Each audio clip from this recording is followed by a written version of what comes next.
So right now we have our 1970 burnt orange Cuda. We've done all the pre-paint, the final fit, everything looks great on it. On this particular car, the underside of it actually gets painted. It's kind of a dark gray, greenish color that it goes. So I'm getting the whole bottom sanded out, then I'll go in and paint the dark gray on it, bring it back out of the booth, get the outside all sanded out, masked up, ready to go, spray the outside of the car, and then we'll let the overspray, kind of like what you see now, kind of just go over it.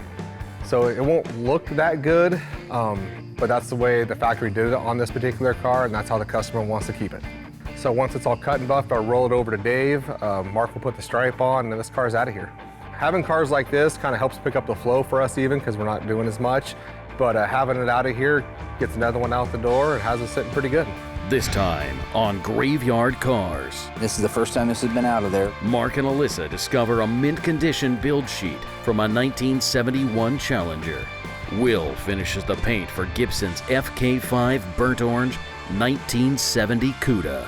Mark teaches Allysa about the second generation Chargers. And Bruce Gibson comes to the graveyard to check out the work on his 70 Cuda. But will the ghoul's body and paintwork meet his expectations? Crying. On this episode of Graveyard Carz.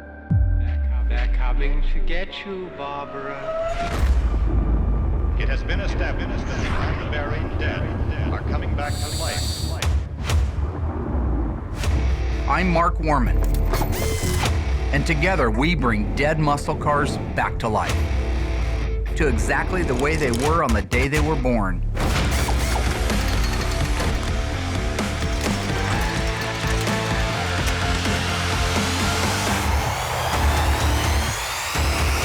This station has remained on the air day and night. In case you missed it, Mopar master Tony D'Agostino from Tony's Mopar Parts came out to help Mark decide the fate of 3 mistreated Mopars. Despite its terrible condition, the Super Bee will be restored because the owner got the car as a birthday gift from her dad, making it one of a kind. The 71 Roadrunner will be sold as is. Finally, the 1970 Challenger will be restored. This incredibly clean California car is not only the perfect car for restoration, it's also the perfect car for Tony's wife, Cindy. Dreammaker.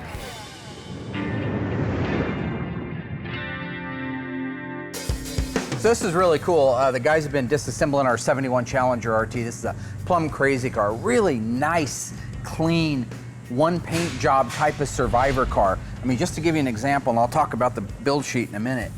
Just look at the condition. They look like they've been restored already.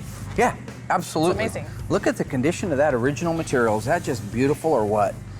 What year is this?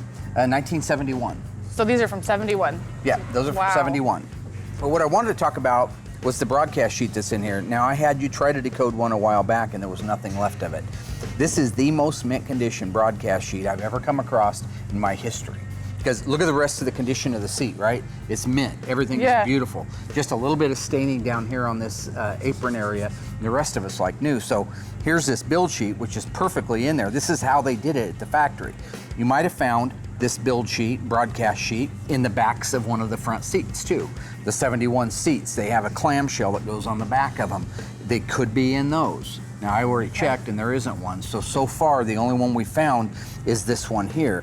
There also could be one taped to the back of the glove box. There can be up to 4 of these, even maybe more in some cases, but I found 3 myself in one car. I've also found where they don't match the car.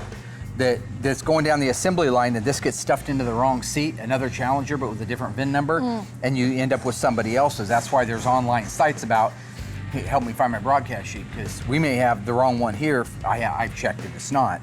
But it could be the wrong one for this car, but the right one for somebody else. Oh wow, that's cool. So I just wanted to, this is such a birth certificate to the car. This nomenclature validates everything on the car, and in some cases, if it was a Hemi car and big dollar cars, this can add thousands to the value of the car because it is a birth certificate. We don't want to tear this. Yeah. And I want you to lift this one up with your right hand. Okay. Then I'll lift this one up and I'll try to shimmy that out from underneath it. Okay. So get up. Don't worry about hurting the spring because you won't hurt it. Then I'm going to pull this up out of the way. And this is the first time this has been out of there, literally. It seems Wow. fake because it's so mint, but look at that. And when you get it out, you can actually see the marks from the seats. That's one thing that it's hard to duplicate that. There was some of these going around that were fakes, but they were way too nice. This is the most mint condition one I've ever seen in my life, and you can see that the metal has burned its way through in these footprints. And so the rest of the whole Carz story is on this page. So I want you to take this and lay it out nicely. Don't rip on it.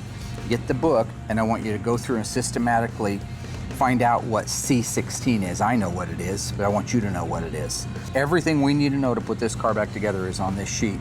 Whether somebody likes it or doesn't like it, it doesn't matter. Okay.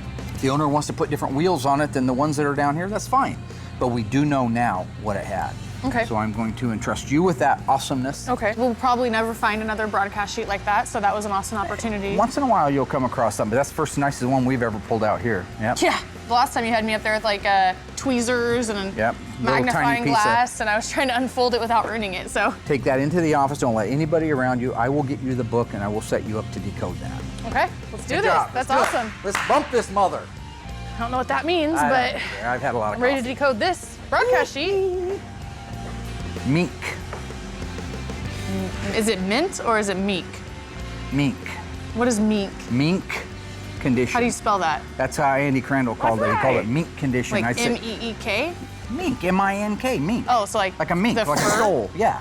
And I said, well, you mean mint condition, don't you? Yeah, that's what I said, mink. He was the first guy to wear his baseball hat backwards. Coming for ya! In this country. I don't. He also renamed Poppin' a Wheelie, Poppin' a Willie. I got this. Yep, he pioneered all new areas for the culture that. today to follow. Nowadays, I do use mink and the knocking on the fender, that's Andy Crandall. He invented that. He's crazy. Yeah. Sandwich. All right.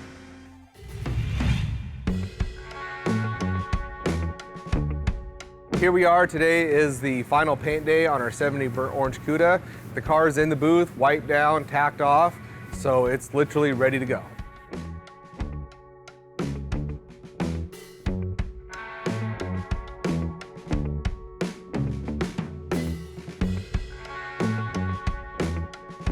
It's nice to see him actually spraying the burnt orange Cuda. He's a little tired, kind of dragging his wagon today. I'm tired. Go ahead. A little bit grumpy, but you know, that's Will. Kind of expect it day-to-day basis. And I get the paint gun hooked up, I'm ready to go, and there's a moth. And it literally flies right over the fender to the other side of the booth. And it went in this little corner, and I couldn't step on it. So then I got nervous because you have to kill it right then and there. So what I did is I just took the tripod off the camera, even though it was still running, and I just started kind of jamming it. But we killed it right before I even started painting, so it worked out good. But we're trying to make headway. He's doing the burnt orange, trying to do the blocking on the firepower here. So, you know, trying to make sure Will doesn't get a day behind, because I was already a day behind on it. So we're keeping him, you know, going forward. Just kind of keeping the ball rolling. How many coats are you putting on the burnt orange today, Will? Well, it would only be a couple, but then all your areas we got to go back and fix the breakthrough Right. spots. So it's going to take 4 or 5 to cover the breakthroughs. 4 or 5. And then 3 over the whole car. Yeah. Is that normal, 4 or 5? Or is it just on breakthrough spots? The color sucks, so Yeah. it's a long process. I'm going to try to have it done by lunch, Okay. but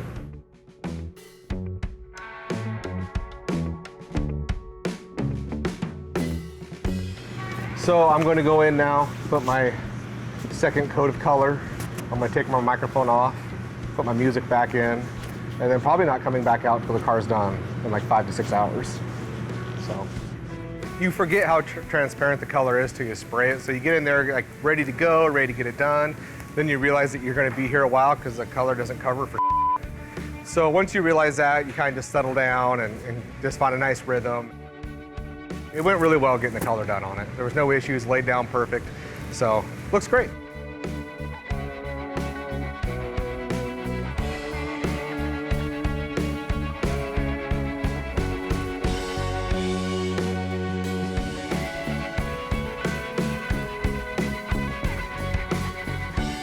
Will lays down the final coat of clear on the Cuda.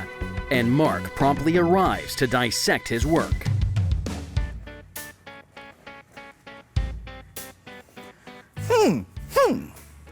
So I'm getting ready to do the cut and buff on this car. We got the paint work all done. Just having Mark go over it before I take it in the booth, start getting it all cut and buffed. And the owner with this car is actually assembling the car. So once we get the buff all done, it's out of here and the owner can assemble it. Are we putting the decals on it? This car does get a hockey stick stripe. Are we putting it on? Yes. So once the cut and buff is complete, we will put the decal on, or Mark will. He's really, really good at that. So we'll put the decal on and put a couple parts and pieces on it and ship it out to the owner. What are you doing? This is how I check the reflective value of the paint. That paint should reflect exactly like a mirror, a color tinted mirror. Well, it'll reflect a lot better once it's all buffed out. Yeah, but at this point I have a scale for pre-cut and buff.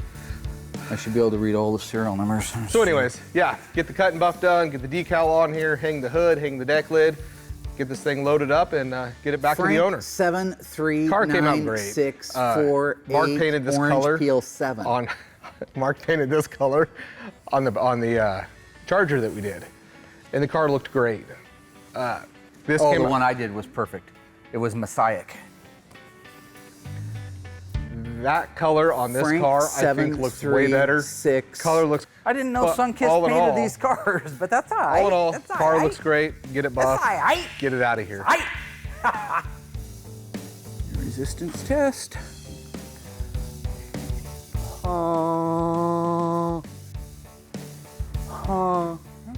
Just want to get it buffed. I'm not even gonna look. I don't even care what he's doing over there. Just want to get it buffed. What tip are you shooting with, sir? I'm gonna guess you're shooting with a 1.4 or 1.6. I'd recommend with the 2021 going to a smaller tip, maybe a 1.3. Over reducing 4%, not 5, not 6, not 3, 4%. That's gonna get you the finish that my 70 Charger Burnt Orange FK5 426 Hemi 4-speed A34 Super Track Pack over black interior, one of only 56 made, came out like. The one you painted 3 times? Because third time is a charm. Why are you Nicely laughing, done. you crazy nervous fool? 3 times is the exact number for perfection. All right, so where are you at right now? You've got our Weiss book out. You started decoding. Here's our broadcast sheet, our sacred broadcast sheet. Okay. All right. So I was able to do everything except for I wasn't able to do the second and third column. I've decoded a couple broadcast sheets prior in the past. This was definitely the nicest one, the most legible. Dave Weiss's books make it really easy to decode it. You just go down the list. In the book, the codes are in alphabetical order. And you just see which one correlates with the broadcast sheet, and it's pretty simple. So starting at the top, the sequence code, the vehicle order number, this is the number in which it was ordered. It had gotten assigned to it at the beginning of the assembly line. This is the actual VIN number itself, so you see that. But that's basically the gist of it, is everything is there, and it looks like you've done a good job of decoding it. This is really good for her to know, and I think Alyssa's doing a great job. Beautiful. So you did a good job. What are the wheel covers? What is W21? Is that a road wheel, a Magnum 500? A rally with trim rings. Yep. Yep. That went really well. This is a great opportunity to teach Allysa more points of detailing. The things that can make a car go from a $50,000 car to a $150,000 car resides in how they were built. You get that? Mm-hmm. If it's not on that sheet, then it doesn't belong on that car. No exports. Good job. Cool. Nice. Decoding the broadcast sheet. Make sure that goes in a file and is protected, and get color copies of it too. Okay. In case anything were to happen to it. Okay. Good job. It's just a learning curve, you know? So the more that we can do, Be like me trying to learn DJ, ZZ, Boo Boo, and Baba, and Double Nickels, and all those rappers. I don't understand any of those guys. Okay, I got a real job to do now. Oh, thanks. Right now I'm heating the back of these up, trying to get the glue to loosen up a little bit so I don't break them when I take them out. But the camera guy really wants me to break them, so that way we can go upstairs and see the nice parts room. But I'm still going to try to save them because I know that's what Mark would want. I'll have the car completely done this week, put back together, washed up. I don't want to break them. I try to save Mark money. You guys cost him money.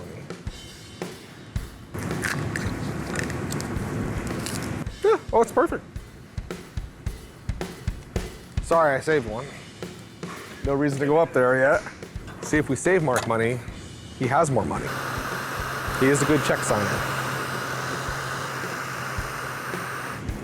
Hot as That's pretty hot.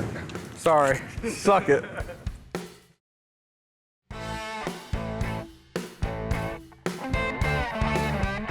Class is in session. Professor Mark Worman teaching the class. Allysa, students, bear with me and do roll call. Worman, Allysa. Here. Okay. What we're going to do today, class, is we're going to talk about the second generation of Dodge Charger, the most popular generation of the Chargers, which are what years? 68 through 70. Very good. Made famous in film, the 1970, the movie Fast and Furious, the original car at the end of the movie that popped the wheelie. You guys call it a wheelie, we call it wheelies, but you guys call it wheelie. The 1969 made famous in what motion picture? Dirty Larry, or You're close. Dirty Harry, Crazy Mary. Yeah, Dirty Harry, Crazy Mary, right? Clint Eastwood drove one of these when he told somebody to make his day. Dirty Mary, Crazy Larry. And the 1968 Dukes of Bullet, Hazzard. Steve McQueen. Oh. All right, what I want to talk about are the differences between them. First of all, did you do your research on the number of cars that were built per year? Yes. Yes. So I'd like to ask you, in 1968, what is the total number of Dodge Chargers? This is everything. This is 6 cylinders, V8s, Hemis, 4-speeds, automatics, SEs, everything. What's the total number? 74,886. 1969. 69,142. That less or more than 68? Less. 1970. How many of these did they make? 39,431. So Almost basically, 40,000. they just keep getting less and less. That's therefore right. more rare. That's right. Okay. The 68 was the introductory year, and it was startling. If you look at a 66, 67, they look like an AMC Marlin, all right? They were not a great looking car. When Dodge came out with that, it set the world on fire. I mean, that was it. That was what we referred to as the Pantaluma dropper, which is Spanish for panties. I don't know what that means. Yeah, well, that was the Action. They called me Action Jackson when I drove one of these, all right? What My does that mean, cousin Dad? wanted a 68 Charger so bad. Cousin Dougie, you remember Cousin Dougie? Yeah. Cousin Dougie wanted a 68 Charger, couldn't afford one, so he decides he's just gonna end one and total it and have to buy it because he had no insurance. Weird Does way that make around it. sense? It makes no sense at all, but that's Cousin Dougie. Anyway, he ended up with a 68, and that was the first one that came into the Oldham Worman family. If you look at him from the front, you can see the changes in the nose. Now, the least popular of all is my favorite, the 1970 with the looped chrome front bumper.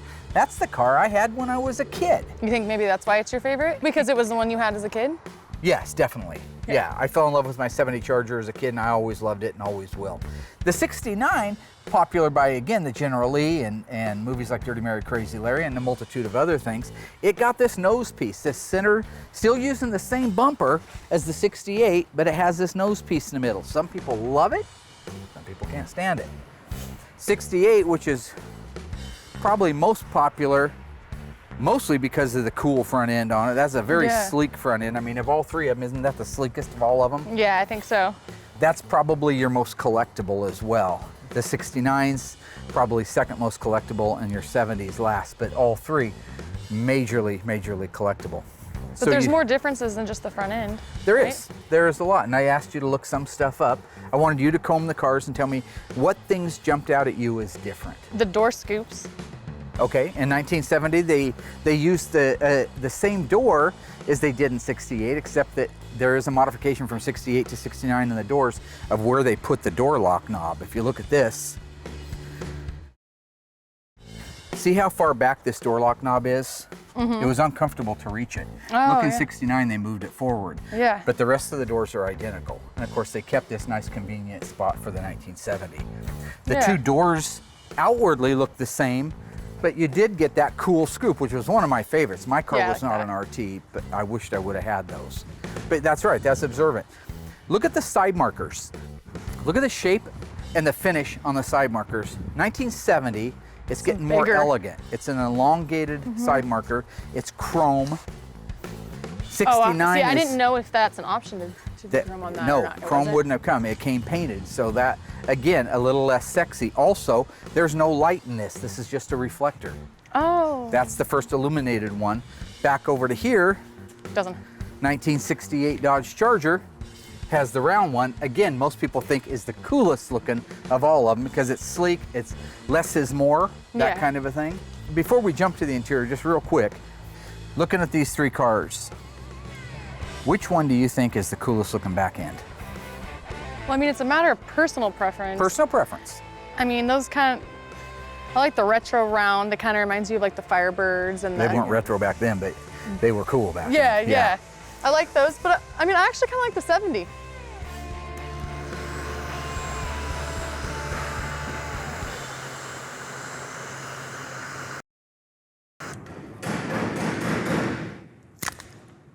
Are you happy? Are you happy?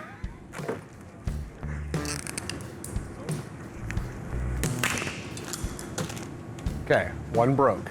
So now, since your wish came true and we broke one, I'm going to head upstairs and go to where our light assembly parts and pieces are and grab our brand new box of them because we stock everything. So as you can see, it's all nice and clean, neat and organized. We have all of our extra like bezels and we have, you know, other little ones here in case one break. But for some reason, we actually have a brand new box here. So it's our brand new box that's got 2 orange ones and 2 red ones in it. So I'll take these down, put them on my toolbox for now, get the bezels painted, and then stick these in. This is all of our stuff that can't be replaced here. You know, all of our door moldings and quarter interior moldings. This is everything Mark kept that's valuable. Well, I'm glad to get back to work.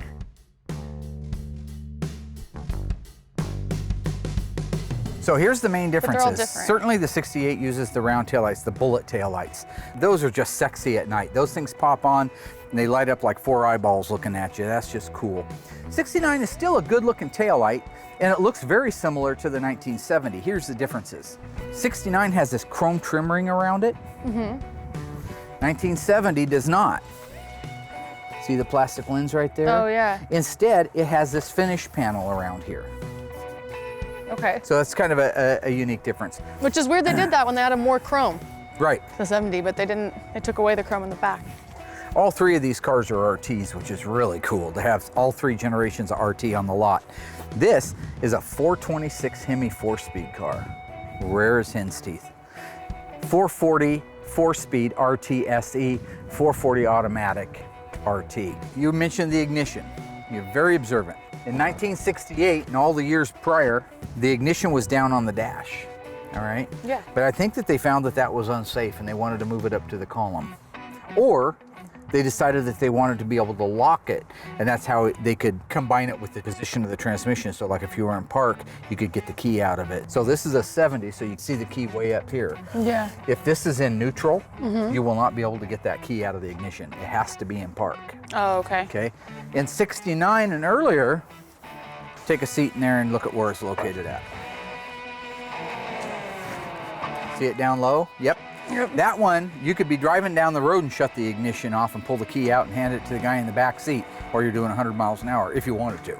I want you to be able to rattle off every car on this parking lot. I want you to know what the engine is. I want you to know how many were made. I want you to know what the colors are. Every single car, 85 cars on this lot. I want to be able to just point to that and you tell me exactly what it is, what the factory color is, and if it's an automatic or a 4-speed. Well, Dad, you don't even know those. I'm sorry. Every single car, Every single car on this lot, you're telling me. I'm telling you that I know what engine, what transmission, and the factory color of it. And model, Really? really. Anyone? Everyone. We can play any I game don't you want to believe play. you. Well, play any game you want to play. It's easy to say that. You want to dance but I with don't the think you devil do. in the pale moonlight? My suggestion is to drop a quarter in the slot, baby. Drop a quarter in the slot, baby. I know what that means, but I really doubt that you know every single one. Like I said, it's easy to stand back and say that, but what are you doing? What are you? That's how you clear your brain out. That's Let's see it. 71 Dodge Demon 340 automatic EV2 Tour Red with an orange and black interior automatic transmission. Fact. 71 by the way. Dodge Challenger RT 383 automatic factory N96 shaker hood and FC7 plum crazy purple. 1970 Dodge Challenger RT 440 Chrysler automatic transmission on it. Actually has the original 440 6-barrel 4-speed from the factory, but it's had an automatic 1968 Plymouth Roadrunner, 69 Dodge Charger Daytona, 440 6-pack automatic Dana rear end, and a 1971 Charger 440 automatic. I can go all day long, Jack. What do you want to do? You dart me into the middle of Vietnam and I'm going to come out with a pizza. You made your point, but still, when's my birthday? I don't know. When is your birthday? Are you serious?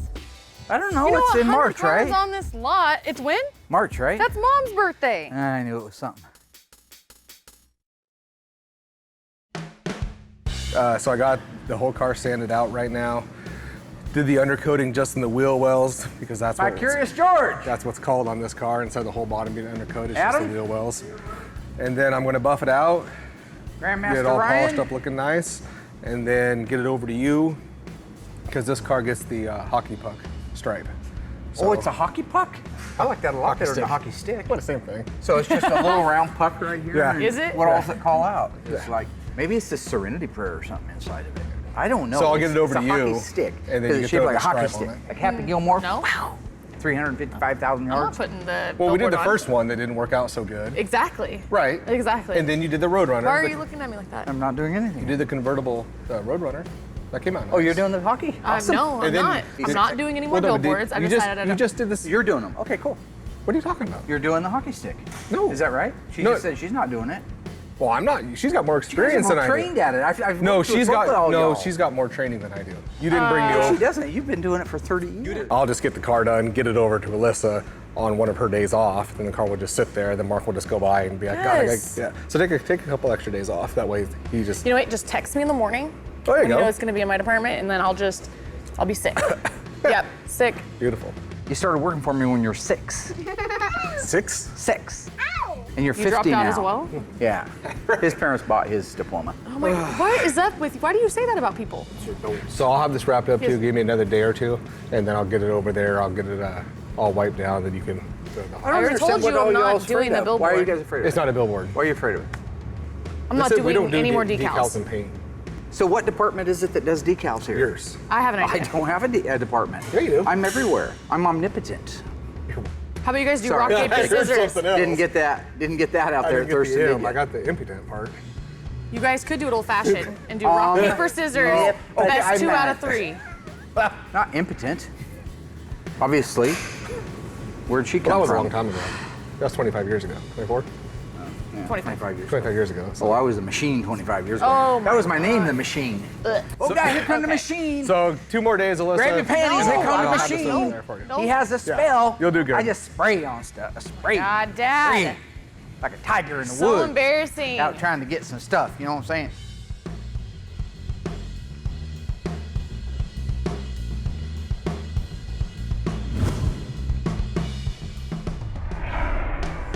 So this is gorgeous. So take a nice look down the side of it. It should look like a sheet of glass. There should be no deviations or warbles. Just stand back there where I was.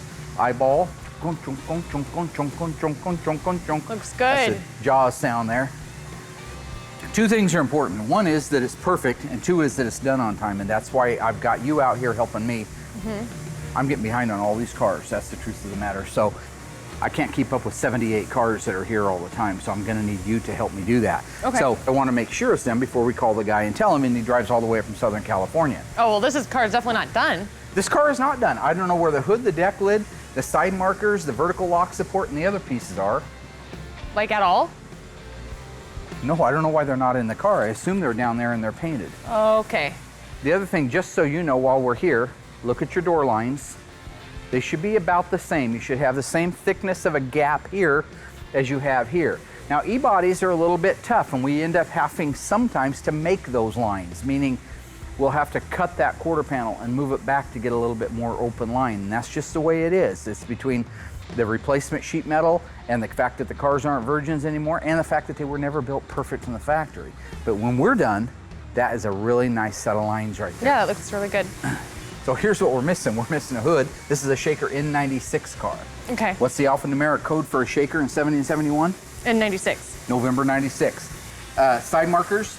Now you'll notice that this upper cowl is blacked out. Yeah. You know why that is? No. It was mandatory on all of this 1970 Cudas that they get blacked out up there, unless it was black or I think B7 blue, because that was dark enough. They didn't want to see body color through there for the same reasons they didn't want to see body color through the grill. So if you stand around there and look, you see all this is blacked out? Yep. They don't want you looking through those and seeing body color. They want it to look like it goes forever, just like a dark shadow. So that's why that's blacked out, and that's why the cowl's blacked out. 71, they didn't care. They pulled that out. It's no longer mandatory.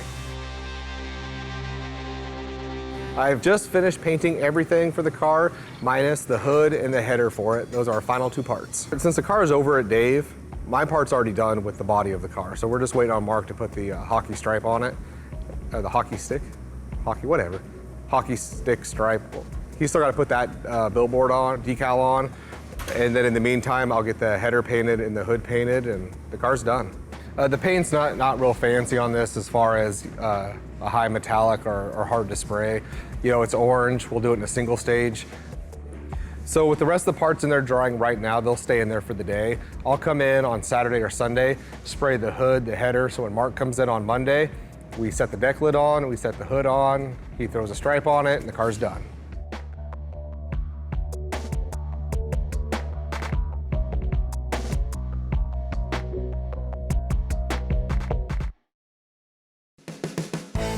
After months of bodywork and a beautiful paint job by Will, it's time for Mark and Allysa to install the iconic hockey stick stripe on this FK5 1970 Cuda. This is the final step before Bruce Gibson arrives to pick over and hopefully pick up his passion project. I've been working with Allysa a lot lately on things around the shop. One of the things I'm hoping that she'll be able to do more of and I'll be able to do less of is the installation of the graphics. Nobody wants to do them. They're tough, they're easy to make a mistake, they're expensive, and I'm difficult to get along with when you do any of those things. So I'm training the one that I can pick on the easiest. Right? Lucky me. No labor laws when it comes to family. No, I don't think that's true. I think it is. Anyway, we're getting ready to put the hockey sticks on the 1970 Cuda. Before we do it, before we start putting them on, I know basically where they go, but we have a 1970 Cuda 383 4-speed car out back that's all original paint. It's Touareg car, EB2, you knew that. Yeah, of course. And it's an original V6X car. So we can go out, let's take, you got your notepad, good girl. Okay.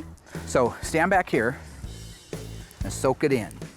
Soak it all in. I want you to stand right there. I want you to pay attention to this line right here. Many people make the mistake when they put these graphics on of getting a rake to them so that this is all kind of clocked like that. No, this should be parallel with this line here, is it? Yes. When you look at it? Yep. That's what you have to do. That's why I cut them apart, is to make sure I get that. Okay. Sometimes these come with the backing paper over all this. I take them apart so I can get the top one on exactly where I want it, the middle one and the bottom one, because it should be as close to parallel with that body line as humanly possible. Okay. So all we're gonna wanna do is, if you take a look here, here's the style line of the car. See where right here it starts to go that way? Yeah. This outline. So we need a measurement, and it looks to me like about 1/4 of an inch, but go ahead and bring me your tape measure. Yeah, I'd say at the closest point, that's what you want to do. At the closest point at the back of the hockey stick is 1/4 of an inch from the style line. Let's go into the middle of the hockey stick, from the top of the quarter to the hockey stick, just above the last 3. And then at the front, at the very, very, very, very, very front, we've got 1 inch from the style line. So we put this one at 1 inch, we put this at 7/8 of an inch, and then we build the rest of them around it. Alrighty, so let's open the door. What you want to do is, this decal is going to sit off the end of it, and you don't want it sitting on the door where it could get stuck down. It just needs to free float out here. Okay, I remember that from the other ones we did. All right, so I want you to put me a piece of tape at the 1 inch mark. Okay. All right, is that good? It's a little crooked. Okay. And then we had the hockey stick.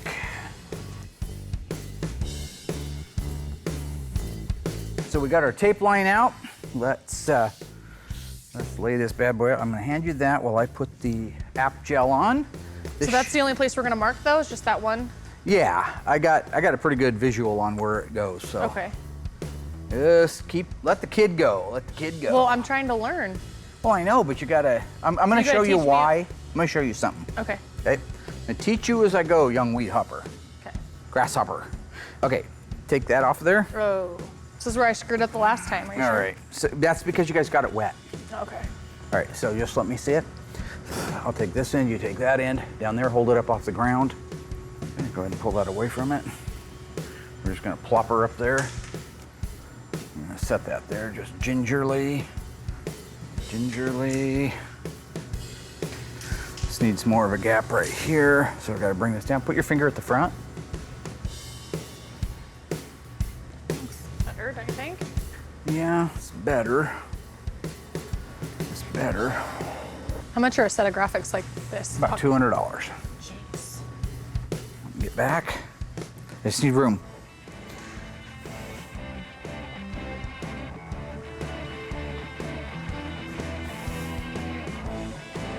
Kind of scared to help. Seem a little tense.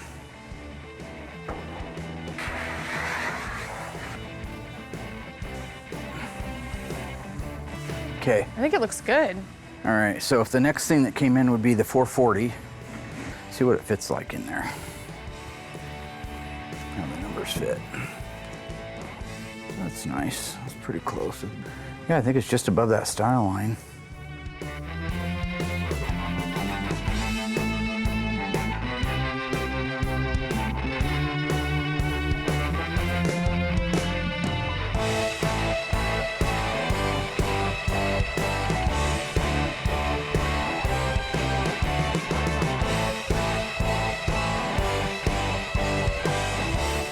Just want to kind of walk around it and look for any last minute air bubbles that might be underneath it. And if you feel you don't have any, you want to be careful when you're pulling these off that you don't cause problems.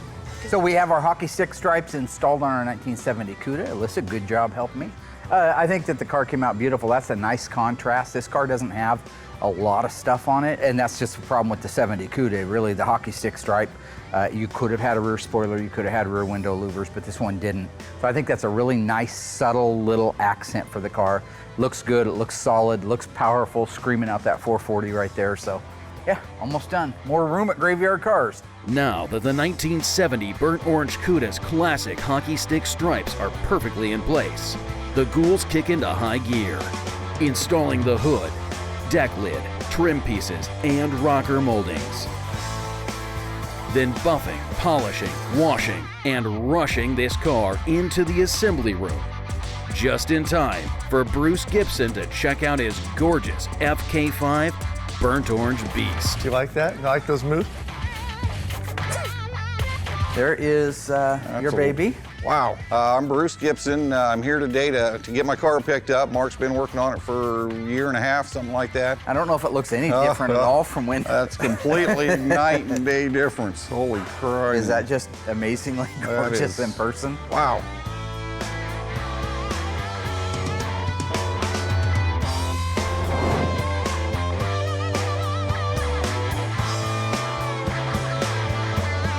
It was a driver car. It was in decent condition to look at. We knew it had a little bit of rust in the trunk, so I stripped it on down. Upon getting it stripped down, it turned into a lot more than what it originally was. But it was still a V-code Cuda, 446 barrel, 4-speed track pack car, so with a shaker, so a pretty special car to begin with. That is beautiful. Sometimes pictures look great, but then you get in person and they say, wow, it actually looks better in person than it did in the pictures. You doing, Bruce? That is one fantastic, beautiful car. Yeah, we got great lines on them. These are always tough, you know, because the header panel kind of isolates you to what you can and can't do. But right now, the way we've got everything adjusted, you won't have to do any door adjusting, hood adjusting, or deck lid adjusting. That's what I was hoping for. We load the door up just a hair, so when you open it, it comes up a hair. That way when you get your door glass and everything in and it's settled, it'll just be it. Beautiful. Wow, that's stunning, that paint job on there. I watched the episode where they sprayed out the color for the FK5 on the Hemi Charger, and that really sparked my interest because it seemed like everybody, I've seen a lot of these FK5 cars and they just don't get the color right. This one was a repaint and it wasn't right. A lot of people say, why are you painting them twice? And this is why, the end result. The first one you get to see all your flaws, all your problems, anything that can bite you, but it also lays down a substrate that is better than any primer in the world. Clear Coat's the best bridger in the world. So then you come back later and sand it with 400 on a long block and lay out a beautiful base clear. It doesn't shrink in, it doesn't shrink back, it just glows. And that's how you get that mile deep look. Yeah, on this car. Yeah, that's beautiful. Beautiful. You know, I've been drawn to the six-pack motors. A friend of mine had one and grew up with it, and so then I started looking for a muscle car and then started looking for a six-pack or six-barrel car, and finally stumbled across this one, and so it's evolved to this stage now. So fender tag on it. Yep, got your fender tag. One screw painted, one chrome. They're the original stainless because they rolled that up when they painted it. That's your original tag. Absolutely beautiful. Mark's been great to work with. Really been excited about the process. Just fantastic the way he handled everything and the way the transition went down. Just really pleased with it. The underside of it, this is the first one that we've done also in the gray. Sure, leave leaving it overspray. Yeah, that's what I was wanting, put it back to as original as we can.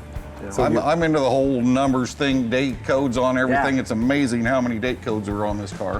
When I watched your episode a couple weeks ago, you were showing the Hemi carburetor and the part number and the date code and the fuel pump, and I was like, now he's talking my game. Right, right. That's the world I'm living in, so I really found that. And that's what, if you've got a real thoroughbred like this, that's all numbers and it's a real six-barrel car and four-speed and all that, you do want to take that time. Yeah. You definitely want to take that time.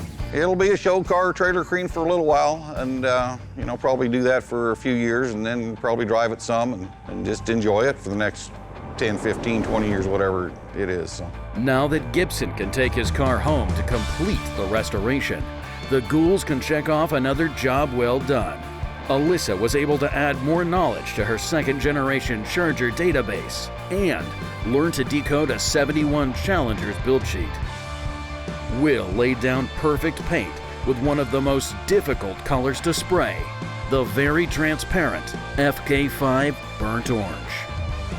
And Mark laid down the law with his adroitly installed hockey stick stripe. Maybe he'll let Allysa do it next time. Maybe. Oh, I am so excited to get this home and start putting it together. You have no idea. First thing you're gonna do is call all your buddies. They gotta come over and look at it. Yeah, they've already, that's and already take a little happened. credit for as much as you can, because that's a guy thing, right? That's right. Oh, they asked me if I want to come up and paint it. I told them no, I'll let Will have a little limelight, Everybody's come over and helped me put the suspension in. This is a really cool little car. I mean, obviously 446 barrel, my favorite colors. You got your FK5. It's a bit unique to Graveyard Cars in as much as the scope of work is different. Normally now, of course, we'd move over to Dave's area after the body and paint's done. It would get the final assembly on it, engine, drivetrain, interior, everything would be built out, and we'd finish another person's dreams. In this particular case, Mr. Gibson wanted us to build the foundation for it, do the body and paint, the stuff that we're so well known for, and then he's going to take it himself and finish the build out. As for me, in some ways it's a good thing because it's another set of taillights down the road and more room at Graveyard Cars.